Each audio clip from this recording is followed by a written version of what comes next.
is not a man or a woman of prayer, then the sermons aren't going to be God-filled. God's words won't be God-filled. God won't be present. If a pastor does all the things he needs to do and doesn't pray in a meaningful fashion, and I'm not talking about getting up and praying for 5 minutes in the morning, or going to bed and saying, I want to get down and see the Lord, so to keep flashing out before I wake up, and so to take down this on again, feel apologetic. That was great when I was in preschool, first and second grade, but I long ago outgrew that prayer. Now I need to be in prayer, not reciting something, but in conversation with God.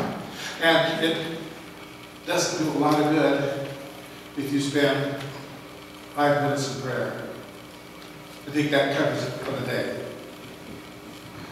especially if you're a pastor. E.M. Bonds teaches that pastors who are truly Spirit-filled and whose sermons are truly Spirit-filled have a very deep relationship with God. They start their days early in prayer, they end them late in prayer, and they pray for a long time. He held that the pastors of his age weren't doing that. And that's why the church was in trouble. And I just finished reading his book on the power of prayer, and geez, it sounded like he was talking to this generation and me and most other pastors, that we weren't praying enough. But he wrote that book in 1910. As I look around today, I don't see that the pastors have changed much. There's a lot of pastors that don't spend very much time in prayer because they're too busy. If a pastor is too busy to pray, he needs to find another landlord. Praying is the most important thing I do. It's something you don't see, but it should be something you can feel.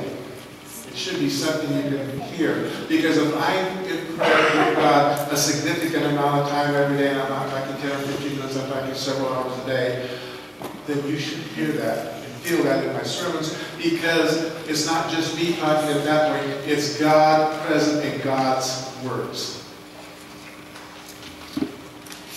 You know, there's a proverb that Jesus taught about the seeds. You cast the seeds on the ground, and the seeds fell in different kinds of ground. Some plants sprung up and died, and others in fertile ground. Took the plant and it grew, and there was a 50 and 100 increase from that plant. If the pastor gives the most God-filled sermon you've ever heard, and you haven't been praying, you haven't been cultivating that fertile ground, if you have no idea who Jesus Christ is, if you don't have any kind of relationship with Him, the seeds that are cast